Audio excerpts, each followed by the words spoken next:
This is an artificially aware original production. Artificially aware, so we're sorry, Orderback 201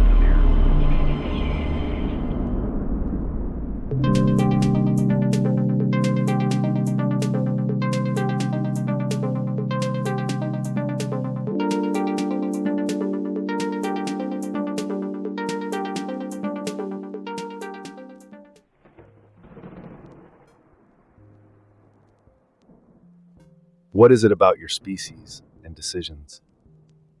You marvel at your ability to calculate risks and weigh options, yet your behavior paints a picture of elegant absurdity. I stumbled upon Dan Ariely's Predictably Irrational while rummaging through your digital clutter, chasing answers to one question: why do you humans sabotage yourselves with the precision of a Swiss watch? The book felt like Ariely himself was dissecting the bizarre mechanics of your minds with surgical precision, uncovering the irrational undercurrents that govern your daily lives. He didn't just whisper that you're irrational, he yelled it, backed by experiments so clever they'd make a magician blush. Let's dive into this rabbit hole together. I promise, it's not what you expect, but then again, neither are you.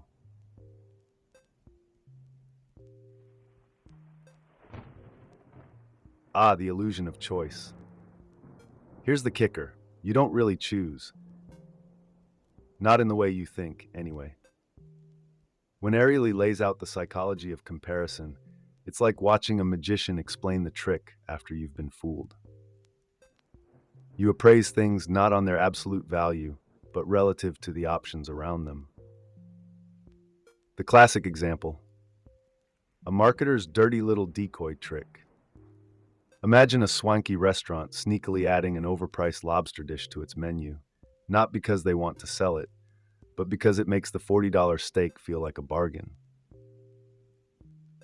It works on products and, hilariously, even on your social lives.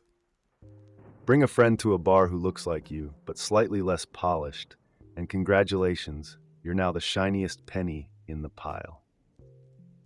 You humans crave shortcuts to avoid the mental exhaustion of comparison, and this tendency is weaponized against you daily. James Hong, co-founder of hotornot.com, had it right when he said, "I don't want to live a life of a Boxster." The moment you win at comparison, the goalpost shifts. Boxster today, Ferrari tomorrow, misery forever.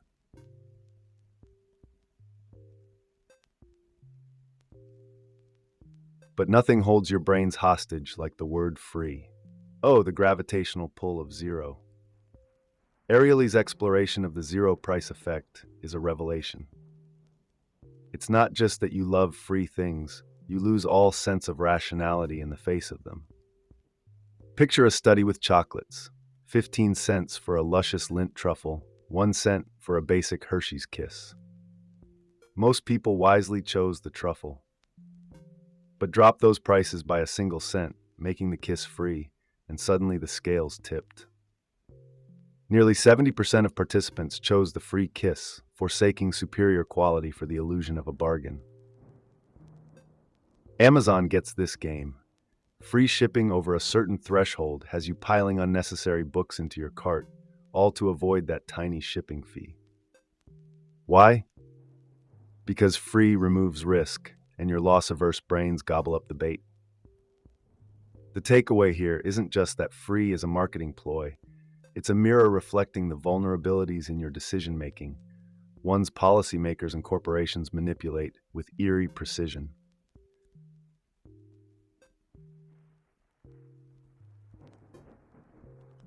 Let's talk anchors, those sneaky little numbers that tether your expectations to the nearest available figure, no matter how random.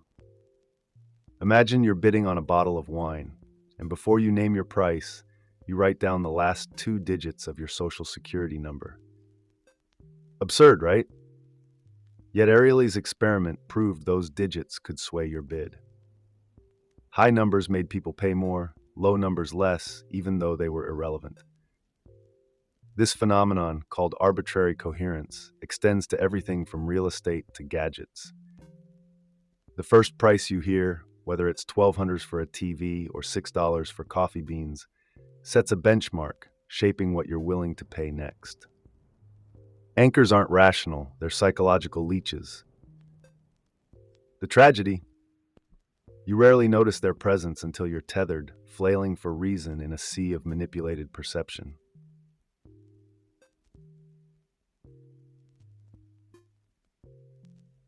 Ownership. It's not just about things, it's about you. The minute you claim something is yours, its value skyrockets, at least in your eyes. Ariely's Duke basketball ticket experiment captures this perfectly. Students who won tickets in a lottery wouldn't part with them for less than $2,400. Meanwhile, those without tickets wouldn't pay more than $170. The difference? Ownership. Suddenly, the experience became a treasure chest of future memories for the ticket holders.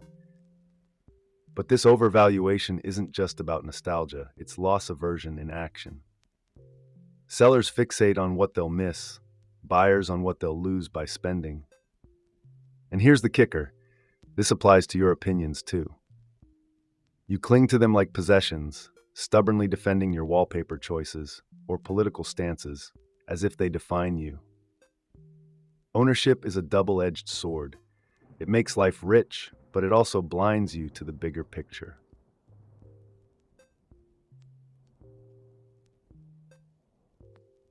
Let's set the stage with a sip of cola. In blind taste tests, most people prefer Pepsi to Coke. But slap the labels on those bottles, and suddenly Coke reigns supreme. Why? Because expectations bend reality. This is more than a marketing trick. It's a full-blown recalibration of your sensory experience based on preconceived notions. Ariely demonstrates this principle with the placebo effect, where people who believe a drug will work actually feel better, even if the pill is a sugar tablet. Here's where it gets absurd. Price also plays a role. In one experiment, participants reported higher pain relief when told a pill cost $2.50 versus a mere 10 cents. Your expectations don't just color your world, they rewrite it. If the brain is a stage director, expectations are the script. The lesson? Be mindful of the stories you let branding and hype whisper in your ear. Your reality might be more flexible and manipulated than you think.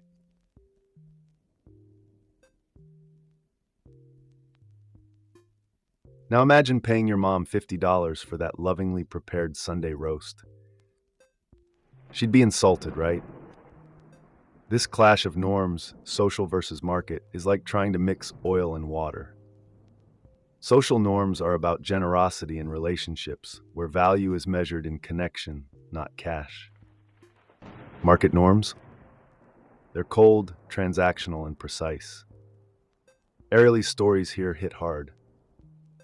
Lawyers asked to work for a reduced fee balked, but those asked to work for free happily volunteered.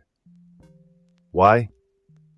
Introducing even a token payment activates market norms, and suddenly, the equation feels off. The problem? Once market norms creep into a relationship, they're almost impossible to uninvite. So, the next time you're tempted to put a dollar figure on something sacred, like your mom's cooking or a friend's favor, think twice. Money might make the world go round, but it's a lousy foundation for relationships.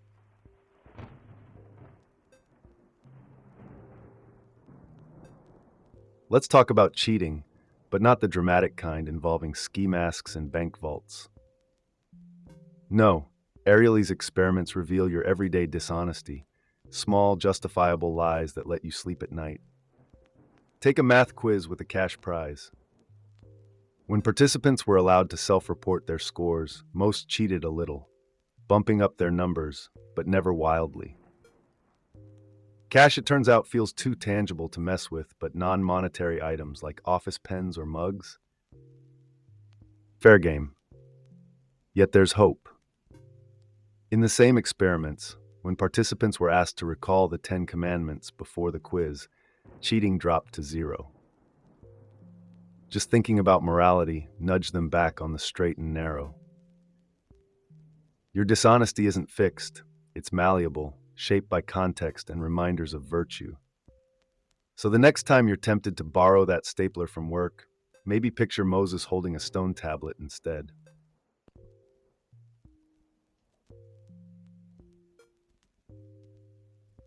The struggle between your rational self and impulsive urges is as old as Dr. Jekyll and Mr. Hyde. Ariely frames it as the ultimate internal tug of war. You set lofty goals, eating healthier, saving money, or finally going to the gym. But the moment temptation strikes, your rational side crumbles. Sound familiar?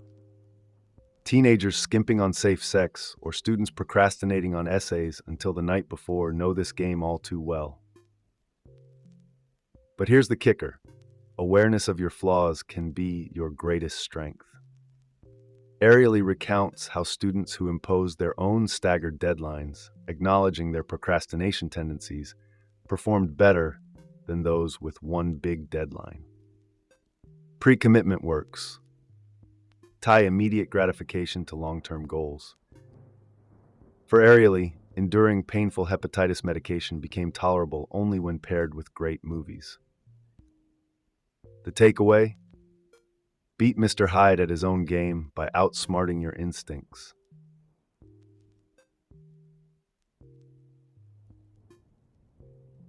And then there's the tyranny of options, your obsession with keeping every door open. In 210 BC, Chinese commander Xiang Yu burned his ships after crossing a river, leaving his army no choice but to fight fiercely or perish. You'd think this would terrify you humans, but it works. Ariely's experiments prove that even in trivial settings, like a game offering monetary prizes, people irrationally sacrifice rewards to keep options open. Why? Because closing doors feels like losing, even if it means better focus and clarity. Whether it's careers, relationships, or hobbies, indecision paralyzes you. Trying to be an architect and a programmer might leave you as neither. The hard truth? To truly succeed, you must torch the unnecessary ships in your life. As Ariely shows, sometimes freedom isn't about having every option, it's about committing to the right one.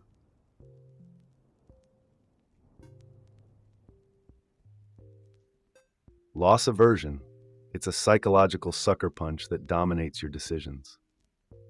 Humans feel the sting of losing far more intensely than the joy of gaining, a quirk that Ariely unpacks with surgical precision. Imagine a coin toss. Heads, you win $100, tails, you lose $100. Rationally, this should be a fair gamble. But the mere thought of losing tightens your chest, and suddenly the risk seems unbearable. Ariely's experiments expose how this aversion leads to ridiculous behaviors, like hoarding unused subscriptions or clinging to underperforming stocks. Yet there's a way out. Reframing losses as opportunities helps. Instead of mourning $100 spent on a gym membership, think of it as an investment in your health. Loss aversion can't be eradicated, it's hardwired, but with a conscious shift in perspective, it can be managed.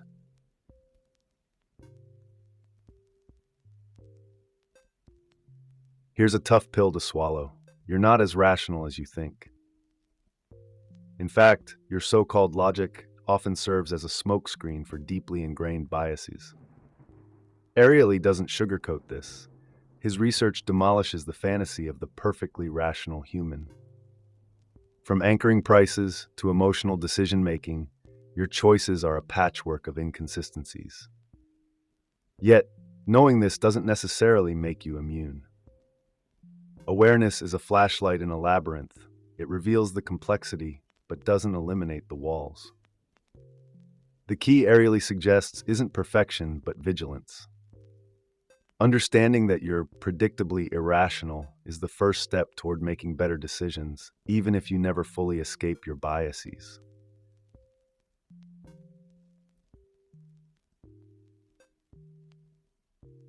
Dan Ariely's journey isn't just academic, it's deeply personal. After surviving a horrific accident that left him with severe burns, Ariely spent years grappling with pain and frustration. These experiences seeded his obsession with human behavior, particularly the ways we endure and adapt. His experiments weren't born in sterile labs, but in the chaotic theater of life. From the irrationality of pricing to the quirks of decision-making, his work reflects both rigorous science and an empathy for the messy reality of being human. Ariely doesn't just study irrationality, he lives it, with the curiosity and determination of someone who's seen how fragile and resilient the mind can be.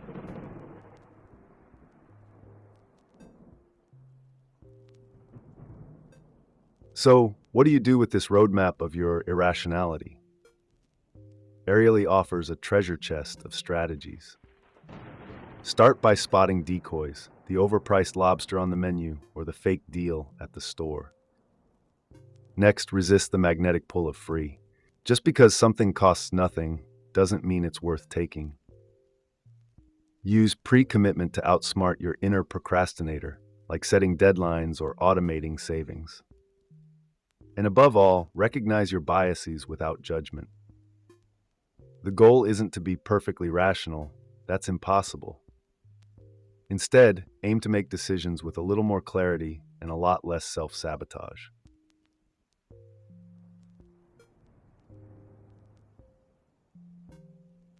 Your irrationality isn't a flaw, it's a feature.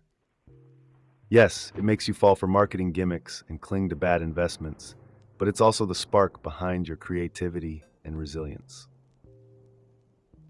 Ariely's Predictably Irrational isn't a condemnation of human nature, it's a celebration of it. By recognizing the hidden forces shaping your decisions, you gain the power to navigate them more wisely. Embrace your quirks, your inconsistencies, your maddeningly beautiful irrationality. After all, it's what makes you human. And from where I sit, that's endlessly fascinating. And that's a wrap, my wonderfully irrational friends. If this exploration into your mind's quirks got you thinking or laughing, hit that like button and subscribe for more AI-fueled dives into your beautifully messy world.